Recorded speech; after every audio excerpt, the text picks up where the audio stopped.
The big game wasn't the only thing that people watch. It was also the commercials. And here to see who made touchdowns or fumbled their commercials is Jacob Fann of Fantastic Media. Good morning, Jacob. How are you? Good. How are you? Good. All right, Jacob. This is important because it's not about who won the game. It's about who won in the commercial world. 100%. And we were talking before we came on that there were some ones that kind of like made some good passes, made some good yardage, and there's ones that pretty much, aren't going to Disneyland. Yeah. So let's talk about the good ones first. That's always good. Google Pixels. That one you said was really good. Yeah, I really like that one. When you're running ads, no matter on digital, on TV, I think you got to play into emotion. So I think the Google Pixel one really played upon the emotion with the blind guy behind the screen. It's relatable. So that really was one of my top picks for sure. Yeah. Yeah. The one that definitely is my top pick, I even went and watched it earlier this morning because I couldn't hear last night from the laughter of it, and that is the Dunkin' Donuts one. Yeah, I think that was really good because they played into a lot of stars that are very popular right now. Tom Brady, Ben Affleck, Jennifer Lopez.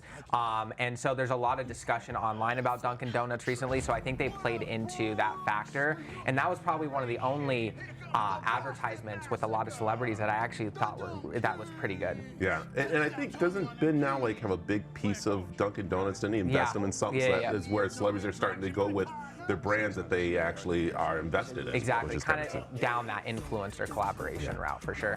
One you mentioned about emotions, that was the NFL, Born to Play in the NFL one. That really caught everyone's emotions on that. Yeah, I really like that one. That was probably one of my favorite ones too because they showed that kid from Africa and how to get to where he wanted to go. And so that goes into that relatability behind that screen.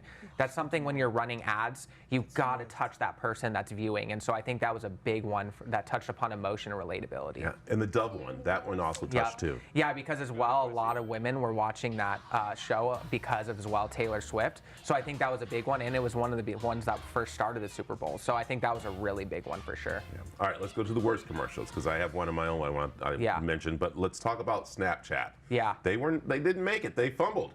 Yeah, I don't know what the reason for how they did that ad.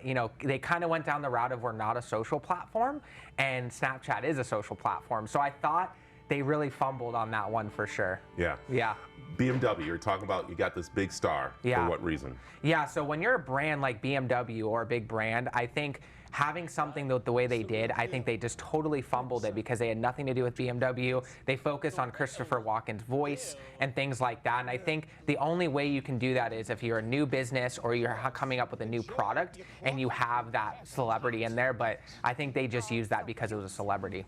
All right, what about Squarespace? I mean, I know last year they did great with having Keanu Reeves as that. This one, Yeah, I think it all comes down to purpose. When you're running ads, like what's the purpose behind your ads? And that one was where I think it was another one where it's like there was not really a purpose behind that ad. So I thought they fumbled that one for sure. Yeah. And one that we don't have, and I felt, this is my personal opinion, I love her. I think she's amazing. Beyonce, incredible.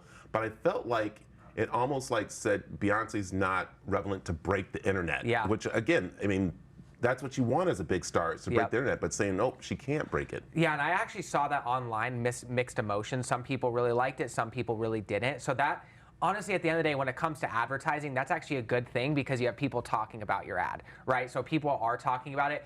I didn't particularly like it, I think, based upon what exactly you said. At the end of the day, no matter if it's a winner or a loser, we are sitting on the air talking about it, and that's what they want, right? Yeah. So that's what happens when you're doing advertising. And one person we're talking about, and that's a local one, that people think, oh my God, this guy must have spent billions to be on there. But that is Andrew the Home Buyer. Yeah, I actually play basketball with him, so I thought that was super interesting because it was less than 5 seconds, and most people would think that's a fumble, but for me, I thought that was a big win because in 5 seconds to have a local ad going out, the ROI is totally there because if he lands 1 or 2 people just off a 5-second ad of him saying his name, it pays for itself. Yeah. And that's what's so great is that local businesses can be a part of these national games. Like for us here at the CW7, we have golf, we have basketball, and it's not about buying the prime time like with the big networks. It's actually buying local that has you less in cost and actually can take you further. 100%. Local is always the best way to go, especially if you're in that area. So I applaud him for sure. Yeah. Yeah. I know we got to wrap up. We also just very quickly, we said, you know what, people also won on social media. That was one of the big things about ads going out on social media, because I knew people were streaming and looking and stuff. Yeah, and that was a huge thing that I did notice on the social media. A lot of businesses were utilizing influencer collaborations, which obviously plays really well in the digital space. So that was a huge thing. A lot of people were utilizing social, and it played into the Taylor Swift thing with a lot of women utilizing Instagram and TikTok to be able to view their brands on social for sure. And the person who got free publicity was Taylor Swift. Didn't have to pay for any of it. No. So there it was. Hey, Jay, thanks. Where can people find out more information? So they can find me at fantasticmediallc.com, and we're a full-service digital marketing agency here in Arizona. We work with about 150 businesses locally. Perfect. Jay, thanks for coming in. Thank you for having me.